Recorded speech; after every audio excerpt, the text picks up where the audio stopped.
Very, very few people and very, very few organizations can clearly state why they do what they do.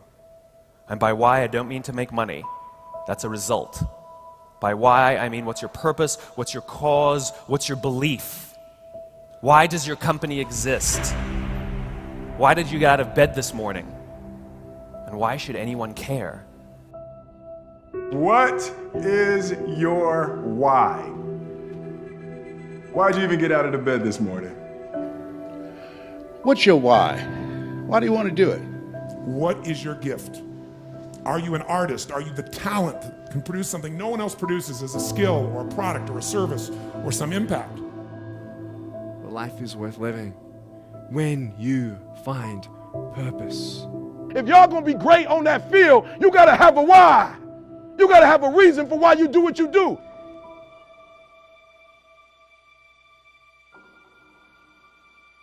You can write everything down if you want to. Be brave enough to write every one of your goals down. But I'm going to tell you something. Life's going to hit you in your mouth, and you got to do me a huge favor. Your why has to be greater than that knockdown. And I love it. Buster Douglas got knocked out. Nobody ever got knocked out by Mike Tyson and ever got back up. It was almost a 10 count. He was stumbling. They were 4, 3, 2, 1, and ding, ding, ding, saved by the bell. And he goes to his corner. The whole world is like, yep, that's it. Once he comes back out, that's it. Mike's gonna just hammer him. And exactly that. Mike Tyson came out like, I got him. I got this kid up against the rope. Listen to me, many of you right now, life's got you up against the rope. You can't give up. You can't give in. Listen to me, if it was easy, everybody would do it. And if life's got you backed up, I need you to do what Buster Douglas did. Buster Douglas started fighting back. The world was shocked. Goliath has been knocked down. What happened? And they went to Buster Douglas and they asked Buster Douglas simply like, what happened? And Buster Douglas said, listen to me, it's real simple. Before my mother died, she told the whole world that I was going to beat Mike Tyson. And 2 days before the fight, my mother died.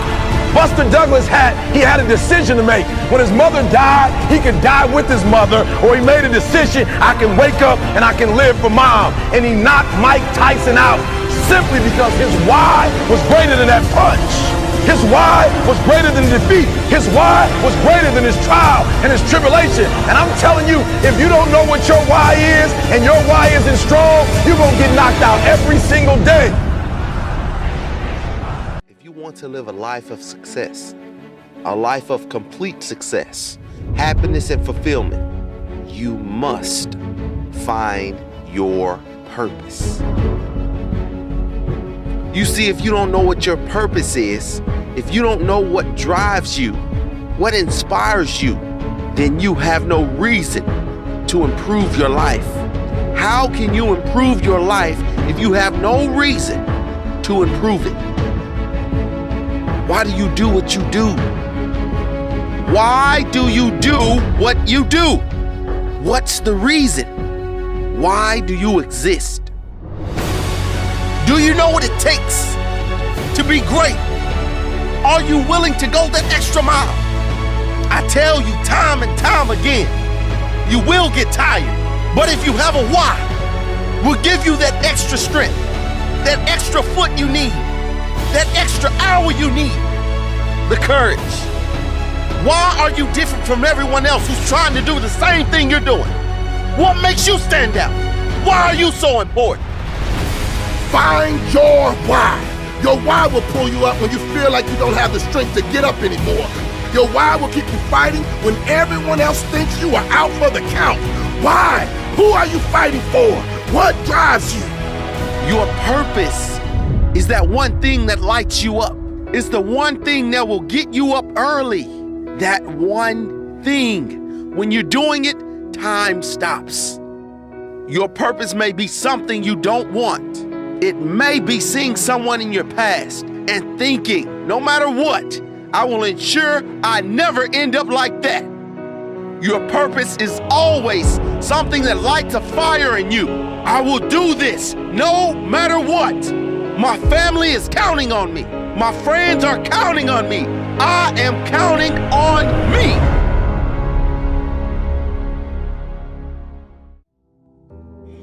And you may even think you know who you are because you've been living a certain way, but I'll tell you how you'll know. You'll feel euphoric, you'll feel strong, you'll feel unlimited, you'll feel free. And most people, they're stating what they hope will come together, and if it doesn't happen, then they're disappointed, but they're not too disappointed because they're not too vested. I'm suggesting that you set aside time every day, if you're not doing it already, reading 10 to 15 pages of something positive every day, listening to audio programs, investing in yourself to expand your mind for what is possible. And then once you find out what you want, spend the rest of your natural life waking up and going after it. If you do what is easy, your life will be hard. But if you do what is hard, your life will be easy. Winners win and losers lose. I love my life. Do you want to know why? Because I've seen the purpose. Because I have no arms, no legs. You're all listening to what I have to say. See, again, the secret's going to be this. What is an extraordinary life on your terms today? Getting clear about that. At this stage of life, where you are, where you want to go. It's about how can I find the gift I have to give the world? And how can I give it in a way that truly adds value? Not I think adds value, but the people receiving it, they vote with their feet and say, this truly makes a difference in my life. What I'm suggesting that you operate out of a larger vision of yourself. I want you to see yourself doing what you want to do, experiencing what you want to experience it, having what you want to have, doing what it is that gives your life some meaning and value. Most people are not really entrepreneurs, but they think that's what they should be. They think that's the sexy thing, that's the most attractive thing, that's the best answer. And what I say to you is you got to separate the vehicle from the outcome. What is it that's going to truly fulfill you? What is it that's going to give you that extraordinary life? What's going to make things magnificent on your terms, not somebody else's terms, not your father, your mother, your background? What is that really? Separate the vehicle, because there's many ways to get to that vehicle. Nick, I don't know what my purpose is. I don't know. My parents want me to do this. My teachers want me to do that. My friends think that I should do this, and I don't know what to do. And you're torn, man. You don't know what to do. You have to make important decisions, man. You don't know what to do. Who do you believe? The major key to your reaching your dream, your living up to your greatness, your making your contribution is you. I believe all of us have some purpose for being here. The problem with some of y'all, the reason why you don't give 120% every doggone time you get on the field, because you ain't got a why for what you do.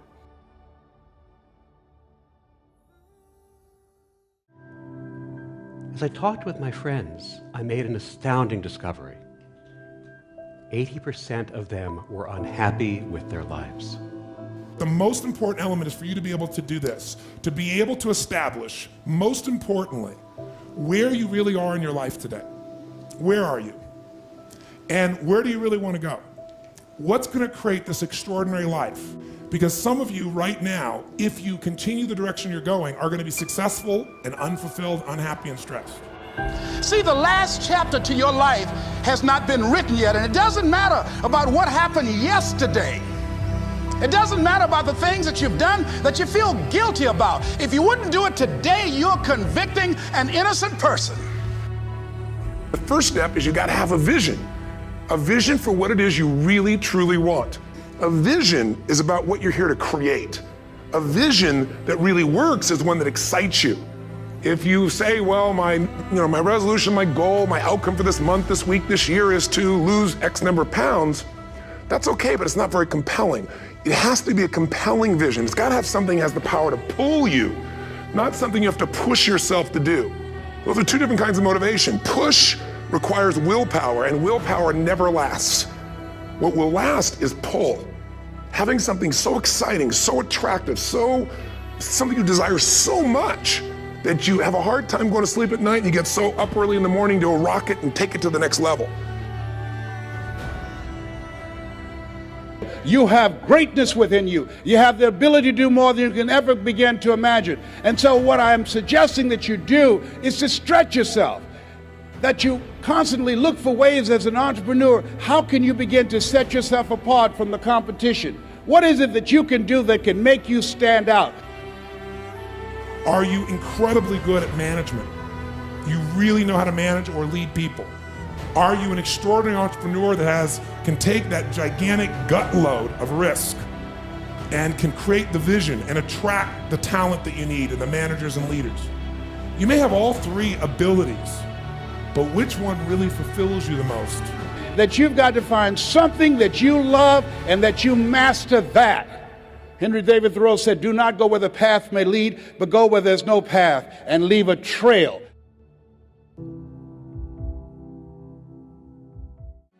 My mom wanted me to be a truck driver because that would mean I would make $24,000 a year if I went to Truck Masters, and that would be twice what my father made. And she thought that would happen, but something inside of me said, I don't want to drive a truck. There's something else that matters more to me, and I decided I was not going to go for money instead of passion. And the rewards have been pretty amazingly better than being a truck driver. It's not bad being a truck driver, it's just not what I was after. And I look back, and one of the things that helped me was my original teacher, Jim Rohn, who was a personal development speaker I went to hear when I was 17. He said something the first time I heard him, and he said, you know, it's really simple. If you want life to change, you got to change. If you want life to be better, you've got to get better. It's the only way it happens. And luck will show up for people and it'll leave them. But if you're constantly improving who you are and what you give, game over. See if you can find some ways to multiply your value to the marketplace. And he said your income will immediately start to change. See, if you go through life holding back, and most of us do, most of us, if we ask ourselves, have we done all we can do? Most of us will have to answer, no, we haven't. We've been holding back. We have ideas that we don't act on, things we want to do. We're afraid to take chances. We go through life trying to seek security and not coming outside of our comfort zone, and we take most of our stuff with us to the grave. Up until then, I was hoping that the economy would change. I was hoping that my company would change. I was hoping that my paycheck would change. I was hoping that circumstances outside would change. And then here's what I found out. It isn't going to change. So then my question was, if it isn't going to change, how will my life ever change? And here's what my teacher taught me. When you change, everything will change for you.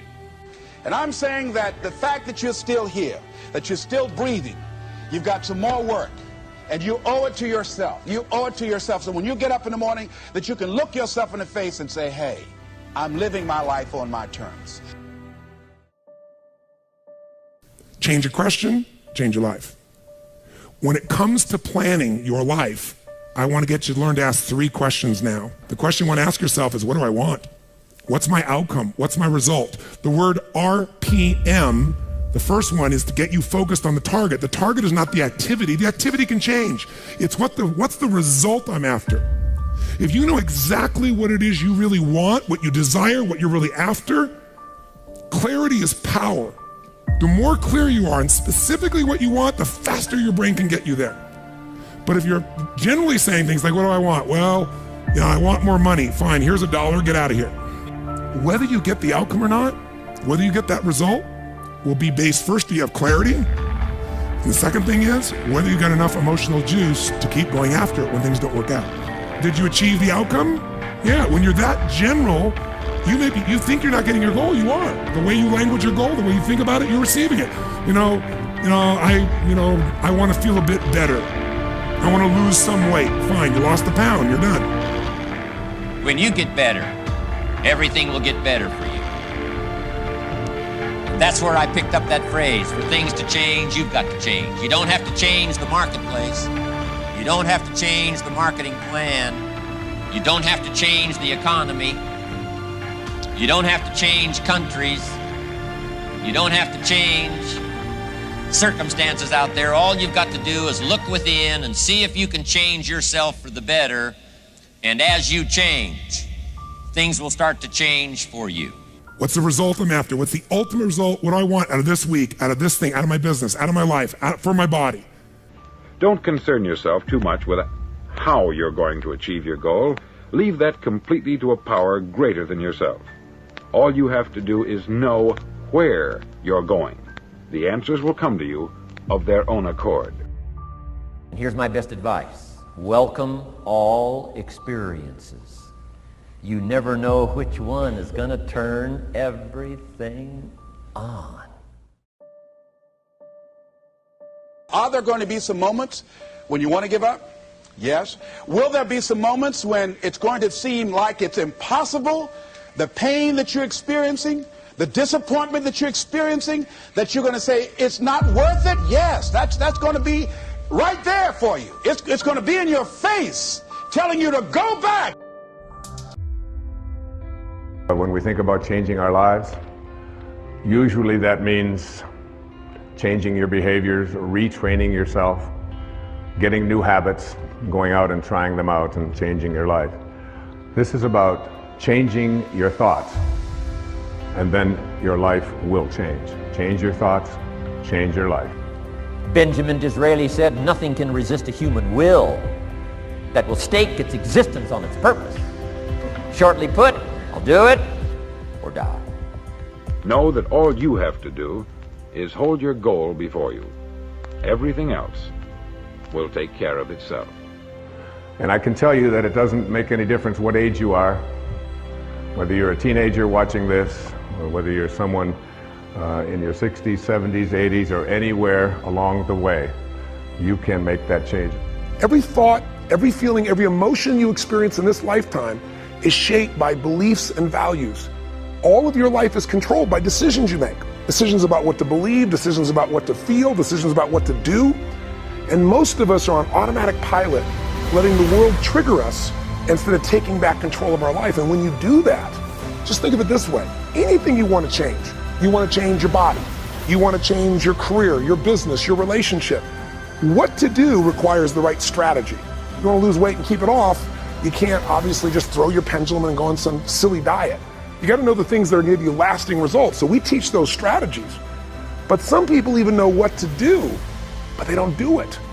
And why are we able to get people to do it, to follow through? Because 80% of success in anything, my friends, is psychology, and 20% is the mechanics. What that means is there's how to do stuff and there's why to do stuff. How to do it is not that complex. And if you really learn from somebody who knows those refined distinctions, they can show you those tipping points, those things you can do where in the least amount of time you get the biggest result.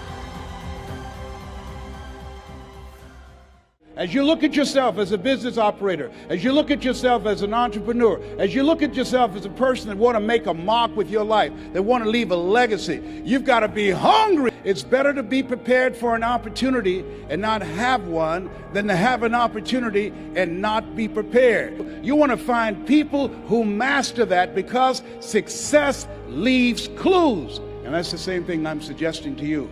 Whatever area that you want to go in it's finances, in business, insurance industry, whatever area that you're interested in, find the people who are mastering that and follow their example. Watch your relationships. They're nourishing relationships and they're toxic relationships. Nourishing relationships, they bring the best out of you. They inspire you. Toxic relationships, they drain you.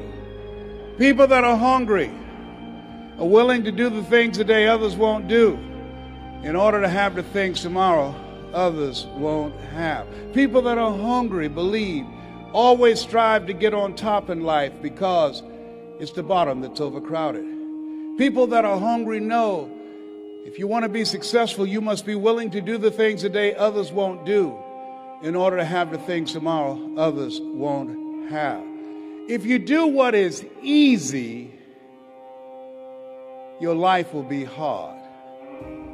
Complain, point at your circumstances, give up your power, blame the government, blame the economy. If you do what is easy, your life will be hard. But if you do what is hard, your life will be easy. It's hard to make a radical change in your behavior. It's hard to take ownership. It's hard to swallow the bitter pill that wherever you find yourself, at some point in time, you made an appointment to be there. That's hard. That's hard. If you do what is easy, your life will be hard. If you do what is hard, your life will be easy.